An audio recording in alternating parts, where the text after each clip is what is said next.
Olá, dando prosseguimento, né? Dando prosseguimento ao vídeo anterior, o vídeo número 1, o cavalo na mega transição planetária, né? Vamos neste continuar o que foi sinalizado no anterior, né? E no anterior a gente sinalizou que nós estamos, como nós estamos numa mega transição planetária, em correspondência a essa mega transição, né, deve ocorrer também, né, sincronicamente, uma mega transição no universo equestre. Né? Sincronicamente. Né? Há uma necessidade de um revigoramento, né, no universo das explicações equestres. Tá? Toda mega transição ela implica numa mega transição também, vamos dizer, conceitual, ou que seja não conceitual, mas que seja nas suas explicações paradigmáticas, né? Tá? Aqui por exemplo, no universo equestre.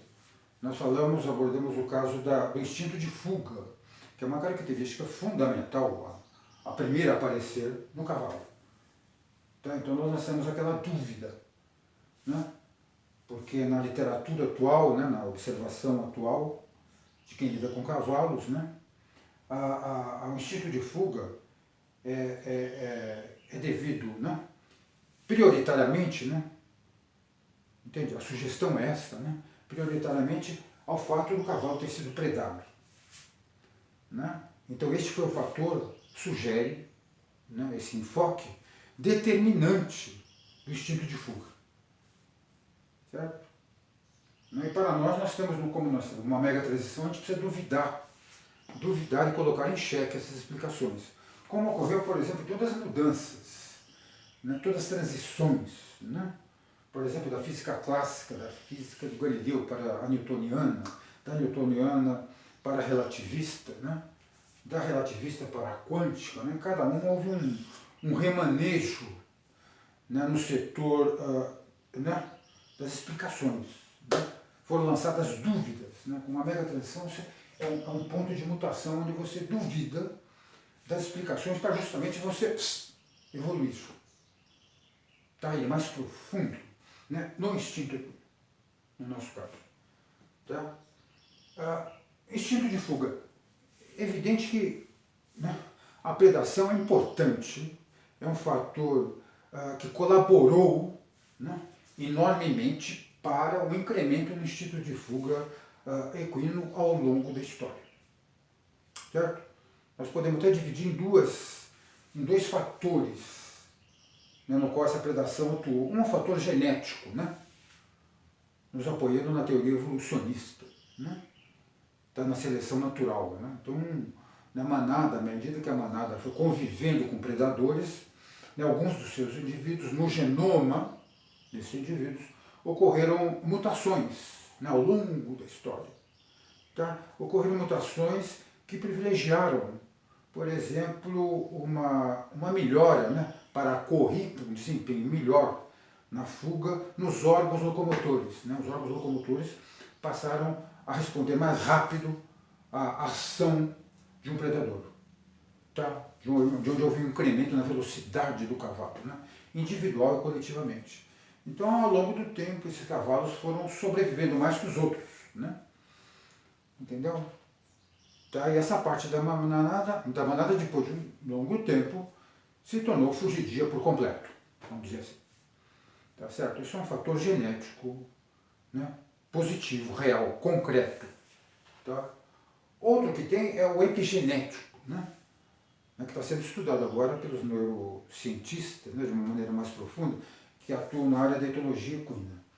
Quer dizer, o cavalo, à medida que ele foi sendo predado, né, o seu equipamento sensorial, visão, audição, fonação, sensorialidade motora, a parte tátil, né, ela foi sendo acordada, né, foi sendo utilizado todo esse potencial que o cavalo tem sensorial.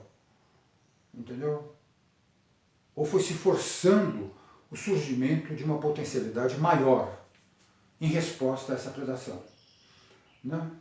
Então o cavalo, ele com esse alerta sensorial, as conexões neurais foram se incrementando. E com isso ele se tornou cada vez mais apto ao longo da história a disparar, né, como já sabe, tá? A desenvolver esse instinto de fuga.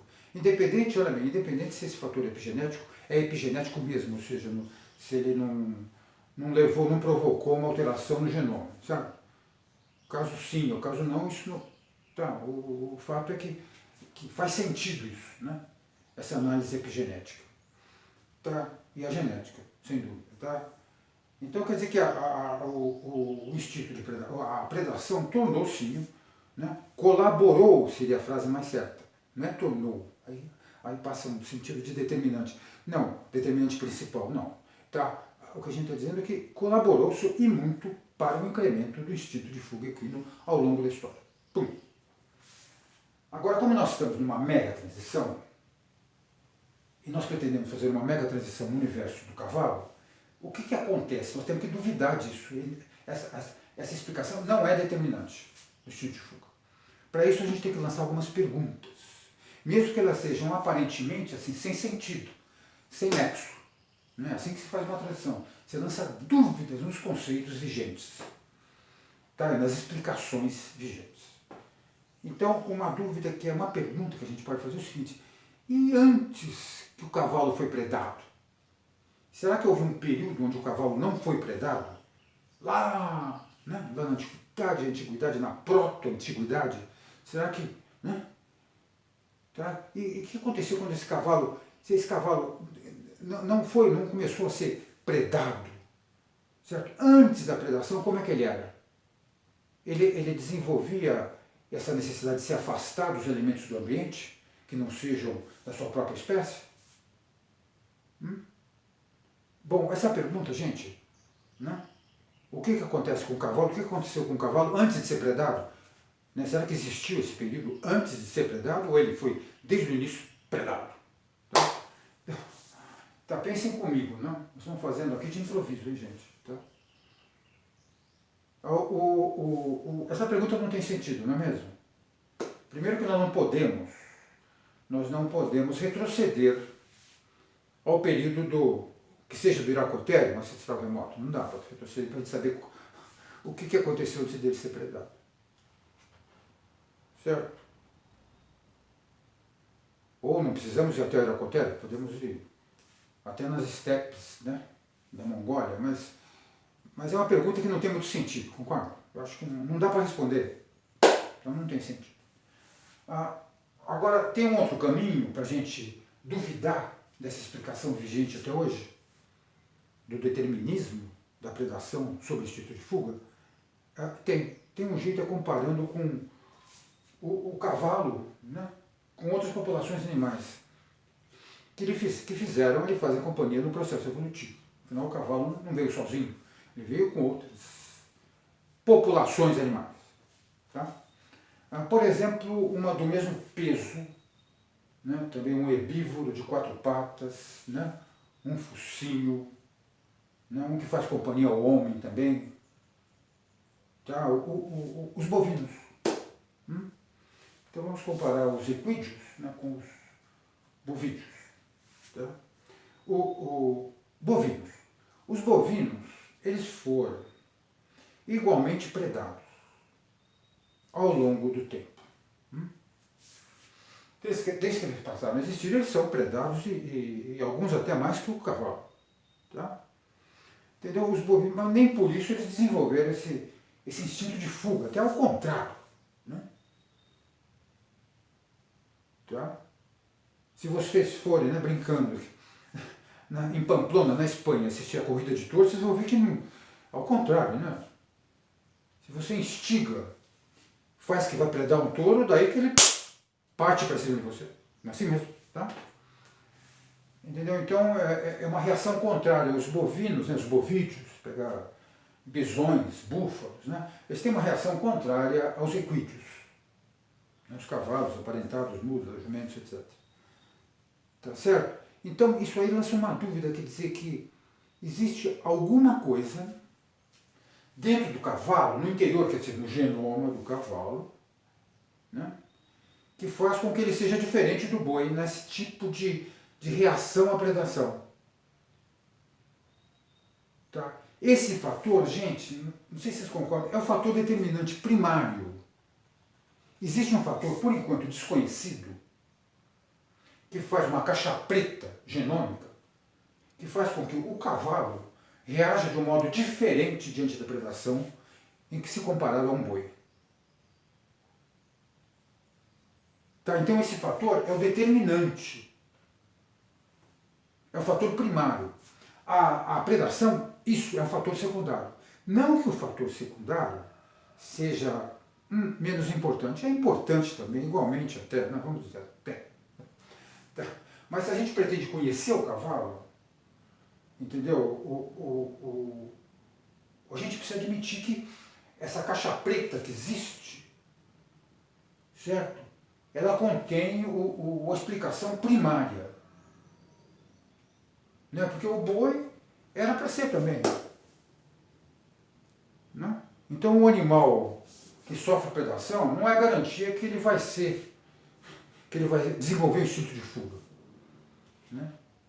Tá certo? O instinto de fuga ele nasce de uma outra característica que está no genoma. Mas é visível também para nós. Né?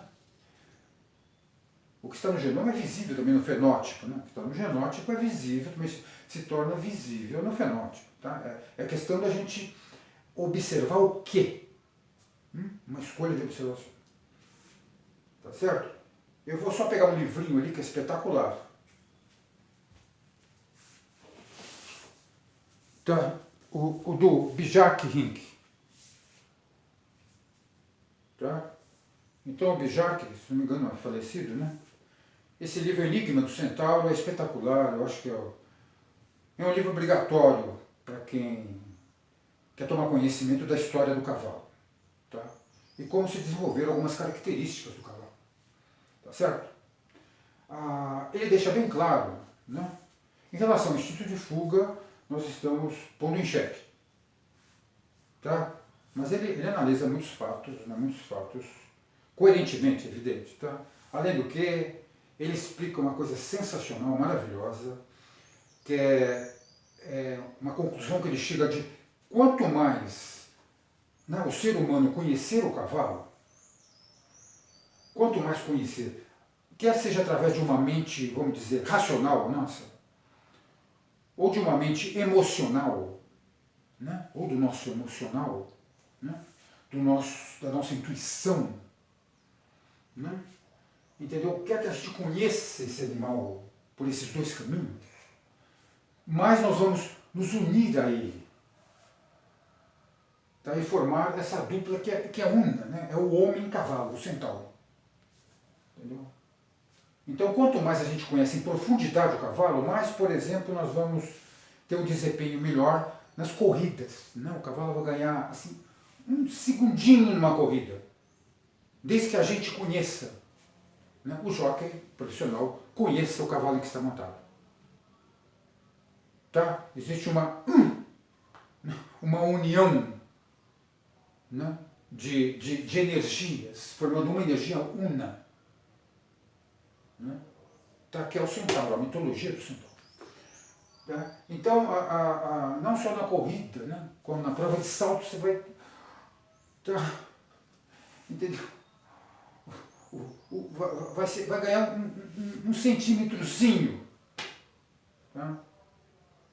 E mesmo em relação ao cavalo que não se monta, né? O cavalo que é utilizado hoje em terapias, nas constelações com cavalos, vai acontecer uma sintonia maior, desde que você conheça o cavalo, de onde ele veio. Né? O que implica atualmente, nessa mega transição, a gente duvidar de algumas explicações paradigmáticas para que a gente se aprofunde mais e conheça. O cavalo mesmo vai sentir, poxa, esse cara está me conhecendo, né? De uma maneira mais profunda. Eu vou retribuir. Né? Existe uma empatia de energias. Tá certo? Maravilhoso livro. O que eu queria continuar com vocês falando é o seguinte. Primeiro, incutir que o fato do boi ser comparado ao cavalo O boi, isso ele é, não, o bovino, ele é um recurso auxiliar na compreensão do cavalo. Tá? Nós precisamos fazer com que o cavalo não fique mais sozinho. Por exemplo, essa dúvida, por que o boi, certo, não desenvolveu instinto de fuga? Ele deve ter alguma coisa que o cavalo não tem. E o cavalo deve ter alguma coisa que o boi não tem. Essa alguma coisa é a caixa preta, continua insistindo. Tá? Então existe uma série de conceitos. Nesse vídeo 2 eu vou lançar algumas dúvidas. Tá? Uma outra dúvida que se tem é que lendo os livros, né, fantásticos livros, tá, do cavalo, aqueles que também nós conhecemos, né, Homo Caballos quebra a barreira do tempo. É sensacional. Tá? Não só esse capítulo, como os demais que falam sobre o cavalo. Só que o cavalo aqui é citado como uma máquina de correr. Gente, vamos colocar em xeque isso. O cavalo é uma máquina de correr, parece que privilegia o fato dele correr, disparar. Tá certo? Evidente que ele é uma máquina de correr, mas ele não é uma máquina só de correr. Do mesmo jeito que com o instinto de fuga. Não é só devido só a predação, não. A predação também, certo? Causa efeito no instinto de fuga. Também. Tá? Essa objetividade muito objetiva, exclusiva, que corta outras possibilidades de análise, ela tem que ser excluída numa mega transição. Tá? Então o cavalo é uma máquina de correr, mas ele também é uma máquina de parar. Vocês entendem? Então quando você lança no ar que ele é uma máquina de correr, a literatura fala máquina de correr, você vai no Jockey Club, é uma máquina de correr, não há dúvida. Meu Deus do céu. Tá? Entendeu? É uma máquina de correr. Uma máquina de correr.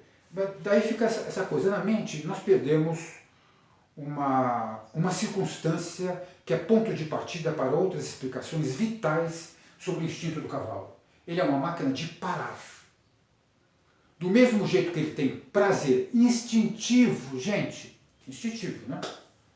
Libido instintiva, sensorial, que vem da sensorialidade, em correr,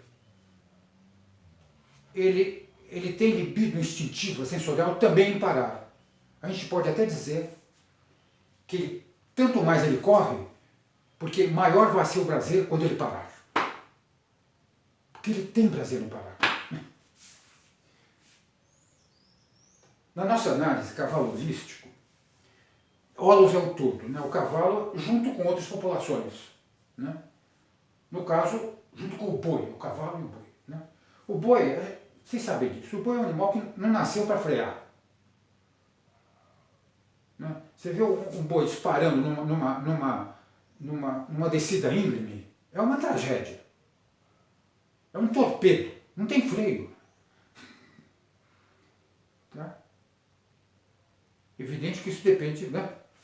É motivado pela a estrutura dos órgãos locomotores, né? Anatomia, etc., fisiologia. Tá certo? Mas a gente olha que não tem freio, isso depois nós vamos olhar a parte fisiológica. Tá? Primeiro, a parte linguística, não tem freio. Tá? O cavalo freia. Nossa. Tanto é que um cavalo é um animal que participa de dezenas de provas equestres, que são a prova de que ele gosta, tem a libido para parar. Parar. Parar significa fixar o casco no solo. Ele é capaz de ficar só nas patas traseiras. Só nos membros traseiros ele fica. O boi não fica. Tá certo? Então, independente de fisiologia, olha, o cavalo nasceu para parar. O andar dele é ritmado. Ou seja, anda parando, anda parando. Você coloca a mão na crina do cavalo quando você está em disparada ele vai, ele quer voltar, ele vai para frente, mas ele quer voltar para trás. Então esse aspecto também precisa ser colocado em xeque, porque nessa libido do parar também está um aspecto fundamental no conhecimento do cavalo, que tem a ver com a sua curiosidade audiovisual. Ele tem necessidade de parar, só que ele corre. Tá certo? Então essa é uma outra dúvida que nós vamos analisar ao longo dos vídeos. Tá? Entendeu? Outra dúvida, não é dúvida, né? O cavalo aí já não é mais uma dúvida, né? O cavalo ele prefere ser conduzido do que conduzir. Né? Isso é